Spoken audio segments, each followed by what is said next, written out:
I've had a lot of Hondas lately because they're based in the Midlands. It's quite a trek up there.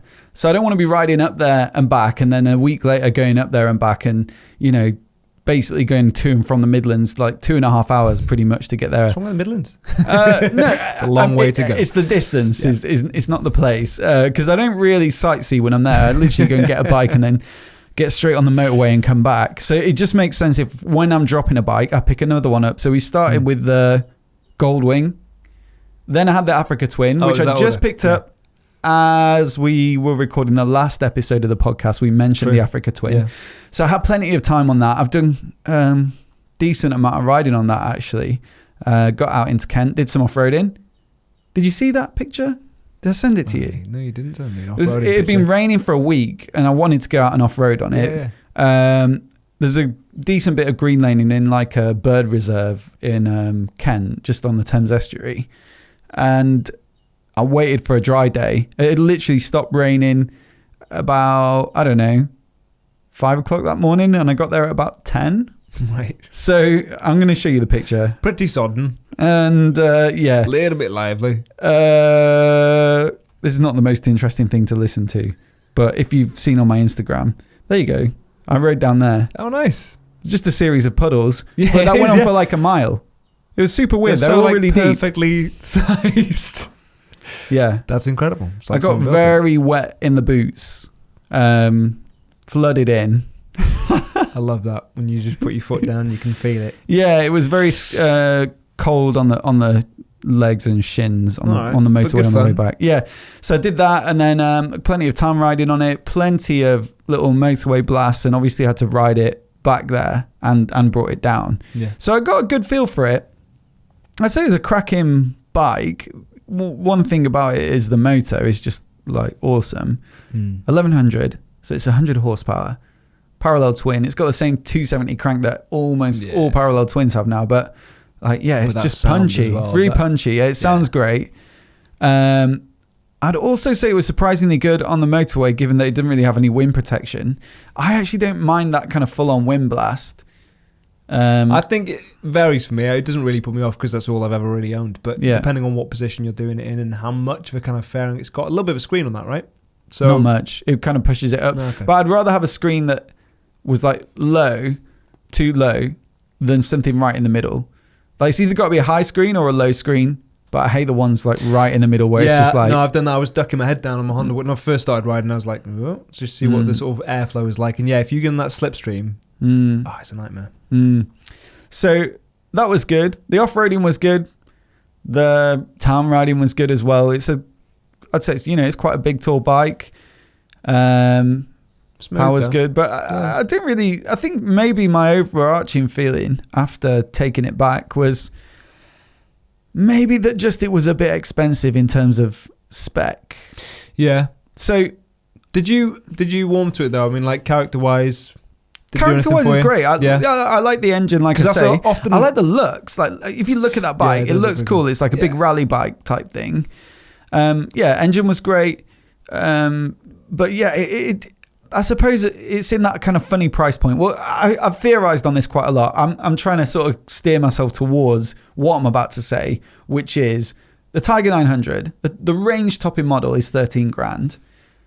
I think it starts at 9 something for the cheap base one. 13 grand is the top spec one. The cheapest Africa Twin is 13 grand, and that's the one that I had. And it had nothing in terms of spec. Like, there were no extras at all. In fact, I would argue some things like the fact that it only has a small screen are almost like feel like a bit of a piss take. Like you couldn't really just stick on a bigger screen or something for the extra money. Well, the prime example is the handguards. They're just little lever guards, and then you have to buy inserts that clip in to make them into full handguards. So it's like you've pressed a piece of plastic. Did I say this on the last podcast? I think maybe I did. You've pressed a piece of plastic. Like you could have it probably cost like 20p more to make it big enough to cover your hands, but they've specifically made it so you have to clip some extras in, and they come with the heated grips as an accessory, so you have to pay 200 quid to get heated grips and the little handguards, and I couldn't see them on their own. So it feels like that kind of like, we'll take away stuff so that you have to buy accessories. So you have to buy it, right, okay. So So someone's been around with a little clipboard and been like, what can we compromise on? Let's just take away that. That'll save us 20p. And also they'll have to buy some accessories and some bigger things. The screen being low, I get it. The base model is more off-road focused. That's what they're trying to do now with the Africa Twin. The base one is stripped back, more like an off-roader. The low screen is like, if you get it all mucky off-road, you can't see through it. So a low screen is so that you can still have good visibility when you're off-roading. But like that's basically saying that it's entirely an off-roader. Like, we're not going to put a big screen on because you're just going to off-road on it. And that's not true. Like, if I wanted something that was purely out and out an off-road bike, I'd buy a small dirt bike because it's lighter and easier to ride off-road. I've bought an Africa Twin. It's 1100 cc's. It's 220, 30 kilograms. The reason I've bought that is because I want to cover some miles before I get to the dirt roads, probably. Or I want to do some motorway work as well as twisties and commuting, as well as a little bit of gravel riding or light off-roading. So I actually want something that can do both, and that's probably something with a screen. So I just felt like maybe I was a bit disappointed at the spec. You know, the Tiger 900 for 13 grand for the top spec model.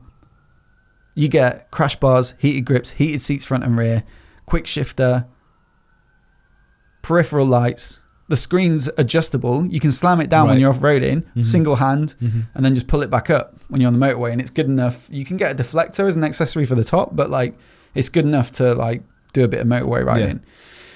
So yeah, that was kind of like maybe unfortunate that I'd ridden the Tiger 900 pretty close before getting it, and then kind of felt like I just wanted a few more goodies, like some, I don't know. I mean, no, if you're spending that money, you would want to.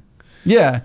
The reason price is a huge, like we say, for us, for someone who's not really worried about that sort of money and can spend thousands and thousands of pounds on very expensive gear, not a major consideration. But if you're budget conscious or you can just about afford one, then yeah, you want to get as much as you can for your money, don't you? It really depends on how many people are actually going to buy that base spec though, and then like spec it up. But I just, my money would probably go on the pimped out Tiger 9 rather than the kind of accessory free completely based Africa Twin. But I think the reason that it's ended up as such because there's a big price hike this time round. They increased obviously the capacity by 100cc, but it went up by $1.5 grand. So it used to be 11.5, right? Now it's 13 or something to that effect.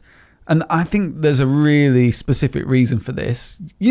Sometimes in these podcast episodes, I go on these like theories. Remember when I was talking about like the Bobber TFC? Yeah, and it had carbon. Yeah, tips. I remember it. Yeah, here's something of that ilk. So I think the reason that it's priced like that is because there's a smaller Africa Twin coming.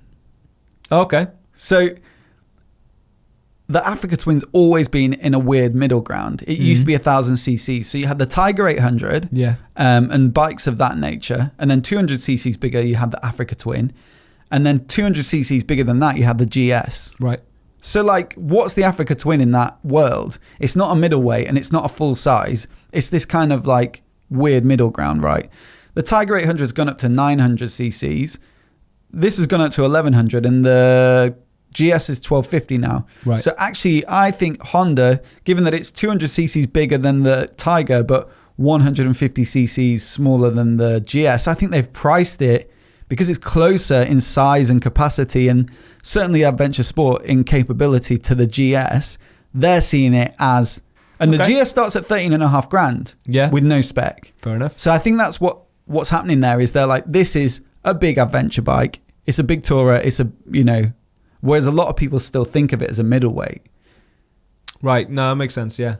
But you'd still probably go for the Triumph, no? Oh, yeah. There you go. But then, I think I've seen rumors that an 850 Africa Twin's coming. That makes sense. Honda also filed a patent the other day. They've filed loads of patents. Yes, that's true. They're trying to throw people off stuff. Whatever. It's something to talk about, Tim. No, it's true. No, I was only joking. We're not scraping the bottom of the barrel yet. I've got loads of patents to talk about. The good thing about patents is probably nobody goes and checks. So I can say, oh, do you see that? Make one up. Yeah. And if it never happens, you just go, yeah, that one disappeared. They just haven't used it somewhere. Yeah. So what is this new patent that they filed? It was the 1100 Africa twin motor in a naked sports bike. Ooh. Yeah. Nice. 100 horses, punchy in it, that.